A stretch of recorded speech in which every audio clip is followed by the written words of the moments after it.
Chegou a hora de falar de política. Política é com ele. Bem-vindo, Paulo César. Bom dia. Marta, para você, para quem está com a gente nessa quinta-feira. Bom, os movimentos do PT já desenham o futuro do partido em Santa Catarina. Tem decisão de Brasília para 2026, é isso? Tem decisão, tem acerto, tem acordo. A gente tem falado muito aqui da ala da direita, que tem se organizado, buscado ocupar alguns espaços, mas naturalmente a gente tem que observar que enquanto alguns estão em conflitos internos, outros já começam a se mobilizar para aproveitar esse vácuo, esse espaço. É o caso do Partido dos Trabalhadores. Pois é, e o presidente nacional do PT, Edinho Silva, que estará em Florianópolis e Joinville na próxima semana, entre os dias 20 e 21, vai trazer uma discussão ampla sobre quem pode concorrer nas eleições de 2026 pelo Estado catarinense, pelo Partido dos Trabalhadores, mas de uma construção de coligação entre partidos aliados de esquerda. Tudo indica que o nome que deve se destacar nesse cenário é do presidente do Sebrae Nacional, Décio Lima, que inclusive nas eleições de 2022 ocupou o segundo lugar, levando também o PT para o segundo turno, que é um marco histórico para o Partido dos Trabalhadores no Estado catarinense, em especial naquele episódio onde havia uma polarização muito mais ampla. E se depender de Edinho Silva, o presidente nacional do PT, o nome ao Senado pelo Partido dos Trabalhadores é então de Décio Lima. Embora uma ala do PT em Santa Catarina defenda ainda que ele concorra ao governo contra a reeleição de Jorginho Melo. É claro que é uma construção que, segundo Edinho Silva, depende de muitas conversas. Nós temos uma entrevista com o presidente nacional do PT e você acompanha um trecho nesse momento. Eu vou agora a Santa Catarina, quero ouvir os nossos dirigentes, quero entender o que os nossos dirigentes estão pensando e tomar as decisões corretas em conjunto com a direção estadual do PT de Santa Catarina. Agora, você me pergunta a minha opinião sobre o Senado, eu quero muito ver o Décio Lima senador da República por Santa Catarina, pela liderança que ele é, pelo quadro que ele é. Não seria só bom para Santa Catarina, seria bom para o Brasil. A fala do presidente nacional do PT foi durante uma entrevista ao portal ND+, na sua plataforma nacional.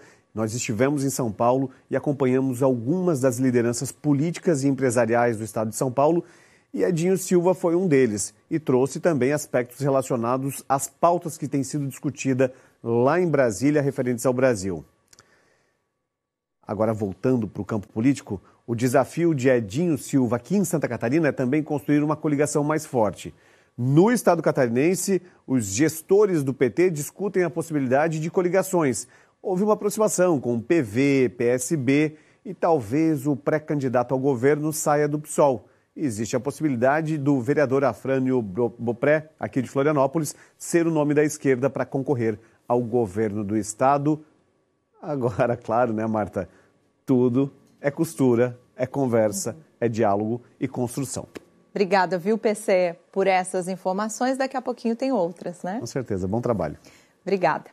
Ao vivo é o Paulo César. Bem-vindo novamente, PC. Obrigado, Marta. A gente acaba fica chocado com essas imagens, né? Sim. As legislações, elas tardam a ser aprovadas, inclusive quando a gente fala de crimes. E é nosso tema, por sinal. Pois é, a gente vai continuar falando do assunto, mas sobre o projeto antifacção, gente.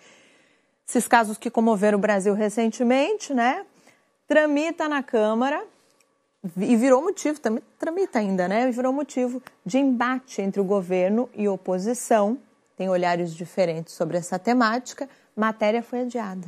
Exatamente. Tudo vem à tona por conta do episódio no Rio de Janeiro, que acabou chamando a atenção da população. Aliás, Marta, depois disso, pesquisas demonstraram aí que mais de 70% da população tem como pauta principal no Brasil segurança pública.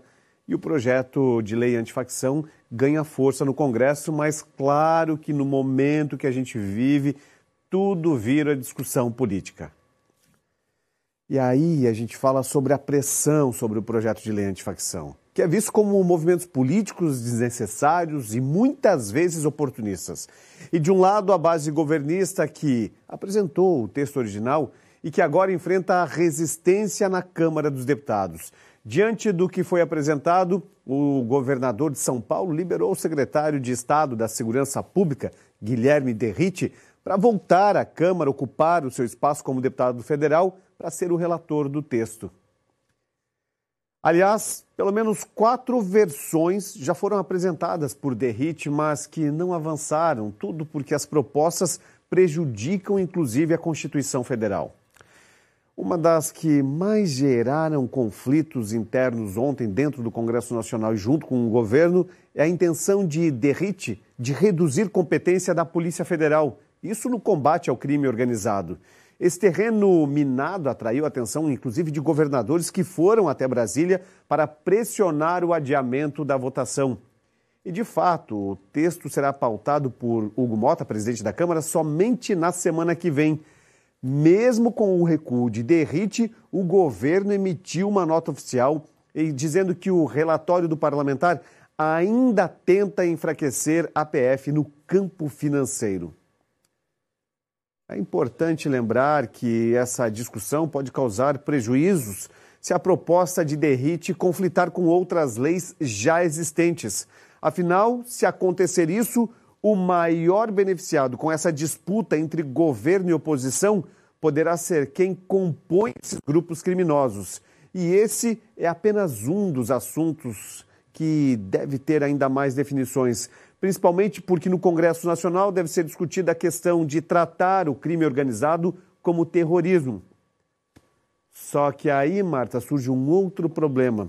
Se a gente levar em consideração as leis mundiais, o terrorismo tem um caráter muito específico no campo religioso e poderia permitir que outros países pudessem, inclusive, intervir no Brasil. Mas eu vi que segurança pública está difícil lá. PEC da segurança tem dificuldade de avançar, agora projeto de lei de antifacção tem dificuldade de assimilar, ou seja, oposição e governo têm que entender uma coisa, o cidadão não tem partido, ele tem necessidade e 70% quer mais segurança pública. PC, obrigada, é sempre bom ter o seu olhar aqui com a gente. Amanhã tem mais, né? Voltamos na segunda-feira, amanhã eu vou a São Paulo novamente, a gente vai lá captar assuntos importantes para o Brasil e trazer para vocês a partir de semana que vem. Traga para nós então, boa viagem. Obrigado, até semana que vem.